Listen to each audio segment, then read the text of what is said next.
Hello, my goddess. I'm so excited to have you here on another podcast episode. Today, we're going to be talking about shadow work and how it changed my life and how it can change your life. And I want to give you a little bit of a rundown of what shadow work is. And the way I explain it helped me really understand my shadow work that I need to do. Okay.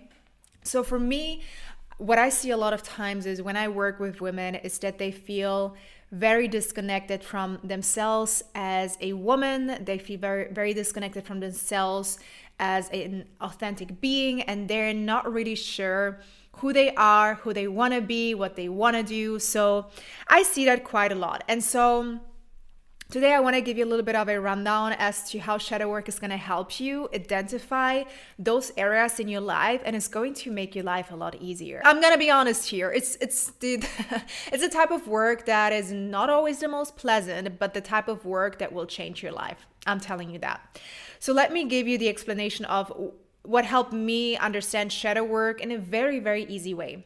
So, and this is also something that I learned from my coach's explanation. So credits are not coming to me, but to her. And I don't know where she has it from. So maybe she has it from someone else. But anyways, I like to always see us human beings, once we enter planet Earth and we are a child, we are this beautiful, bright ball of radiant energy. Okay. And this energy is radiating everywhere. And we feel like we are the most authentic versions. If you look at children are like untouched, the most authentic versions of themselves, right? Children do whatever they feel like they want to do. But of course, with time, what happens is that they learn certain things are right, certain things are wrong. And of course, these are needed as well to like be a normal human being, let's say. But at the same time, what we do with children and what happens to us is that the more we learn that certain things are okay and certain things are not okay, and we learn them and it becomes part of our actions and behavior and beliefs, this bright ball of energy will slowly start to diminish. It's going to become smaller and smaller and smaller, and it's not this radiant light anymore. So with that, you can imagine us also carrying this black bag, which over time becomes bigger and bigger with the things that we learned are not right.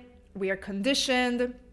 We have learned certain things and we put them all into this black bag. So this black bag will become bigger and bigger, and we are becoming more and more or less and less authentic.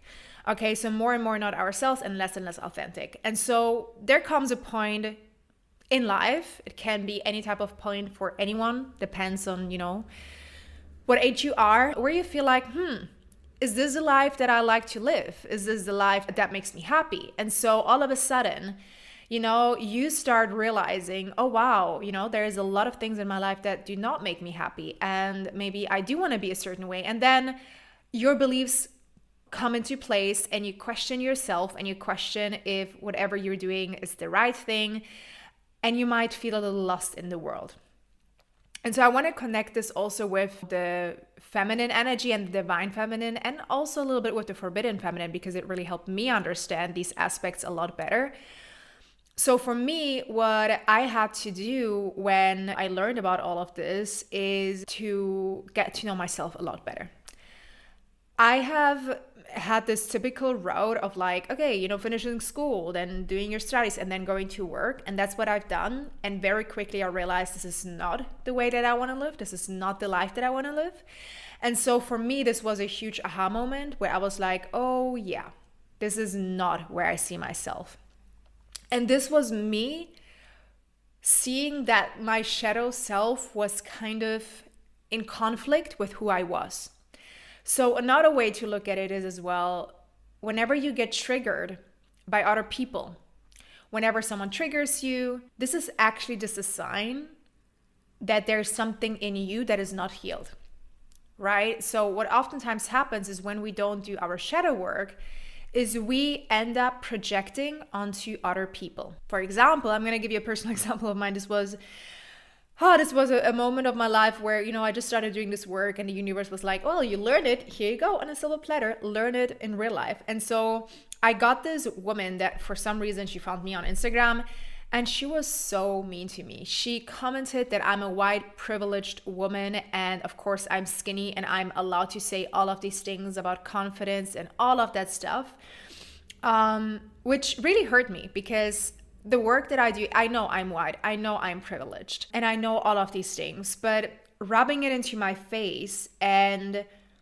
saying all of those things and making me a bad person because of it, and putting my work down because of it, and telling me that I don't do great work, really hurt me. Because at the end of the day, I do this type of work because I want to impact people. I want to help people, no matter where you come from, no matter what race you are, whatever. Like, I really don't care. All I want to do is help people.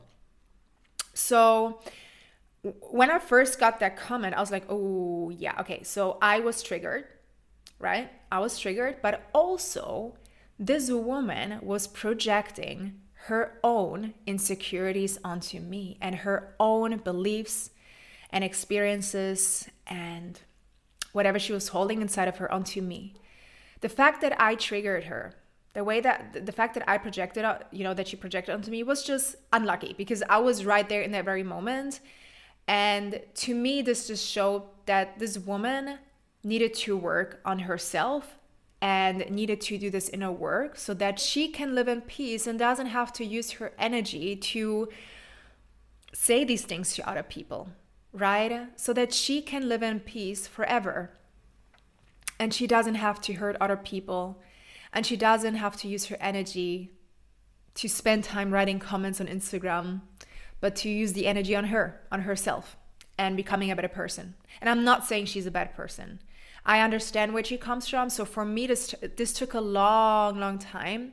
Whenever I got criticized, to understand that it has nothing to do with me, but it has a lot to do with the other person that criticizes me. So there's one part of shadow work, projections, right? So when you end up feeling like you're projecting your own insecurities onto someone else, that is one part of the shadow work that needs to be uncovered. Now, the second part is, this woman triggered me. In the very first moment, she triggered me. So it took me a while to shift this again and be like, I'm gonna not see it as a personal thing, but I'm gonna see it as like her own thing, and I'm sending her love and light and support and all of the energy that she needs in the world, okay? But the fact that it triggered me showed me another thing that I needed to uncover. And so for me, my shadow was that, criticism or any type of negative stuff was really impacting me by a lot. And that's because when I grew up, all I wanted, everything that I did had to be perfect. And here I'm not sure if it was kind of portrayed by my parents, or if it was my thing, or where it kind of came from. I think it was just a mixture of all.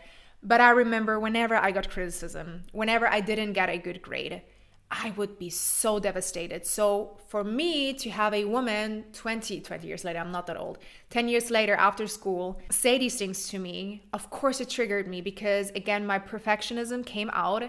The little child of myself came out of trying to please everyone and trying to make everything perfect and trying to be of most value. And here, there's this woman that broke it down in a single second. So that is another part of shadow work. Uncovering these parts of yourself and seeing, whenever something triggers you, what does this mean for you? Now, I truly believe that shadow work still sometimes gets a negative belief. It creates negative feelings for others, because, the shadow is like this dark thing of ourselves, of our personality, that a lot of people have a hard time admitting, of, opening up to. But the thing is, I truly believe it's a beautiful gift that we all have.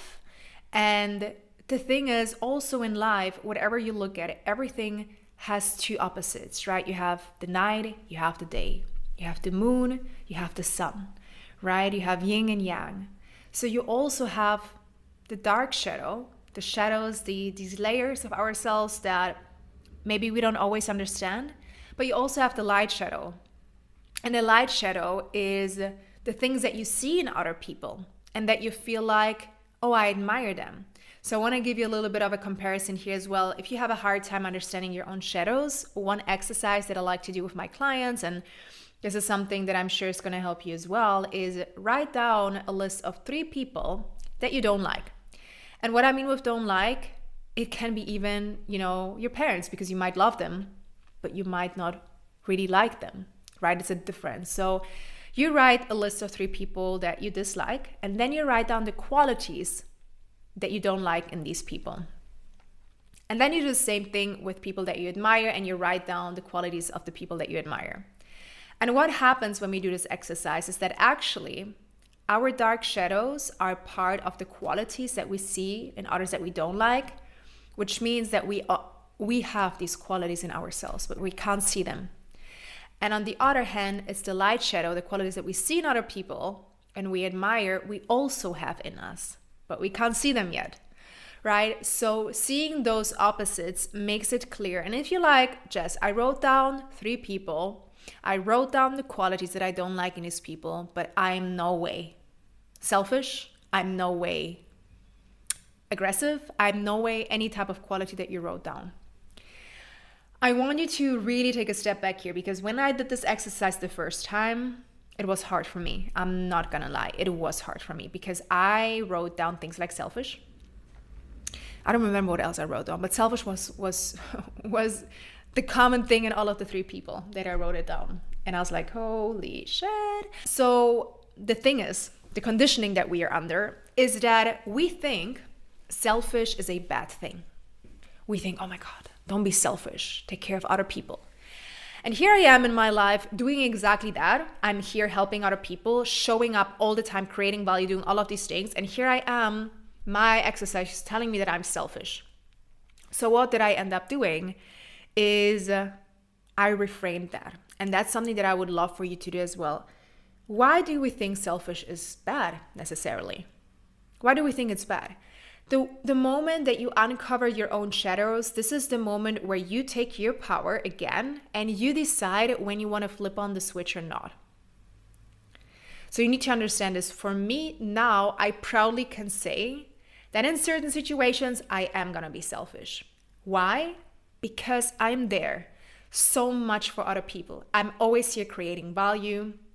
I'm always here coaching people. I'm always here showing up. Always.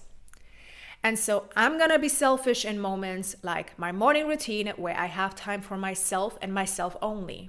On the weekend, in the evenings, when I disconnect from myself. That's these times where I'm going to be selfish. And to be honest, I'm totally fine with that because I know that my selfish is there for me to fill up my cup so that I can then show up for other people. Because if I don't do it, I won't be able to show up for other people. And then, to me, it's even more selfish when I don't take care of myself. So to me, selfish has become a very positive way of turning things around, let's say. Okay? So this is one thing that you can do it of course. But just ask yourself, like, if you right now can't see this quality in you, have there been any situations in your life where you might have had this quality before? And I guarantee you, with everyone that I did this exercise in person, everyone saw it. Everyone. So you might need a little bit of time to do that. But on the other hand, I want to also talk about the positive light shadow. Okay? So the light shadow is, again, as I said, the qualities that you see in other people. And this kind of also ties into the work that I do in terms of self-image. I like to do this work to kind of see, who do I admire? And why do I admire them? Why would I like to have these qualities myself?